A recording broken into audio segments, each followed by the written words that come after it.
Hi guys, welcome back to our channel Finance for Beginners. Today in this video I'm going to show you how to log into your Sage Payroll account. To do so, follow some simple steps with me. First of all, open your browser, then go to your default search engine.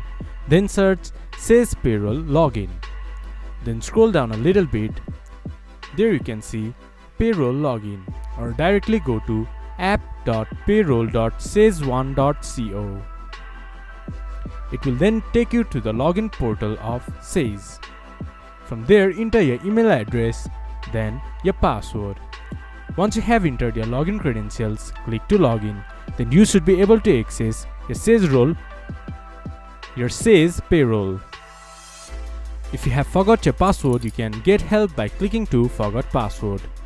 This much for today's video. If you guys find our video helpful, please leave a like and comment. And do not forget to subscribe our channel and hit the bell icon. I'll see you guys again in our next video. Thank you for watching.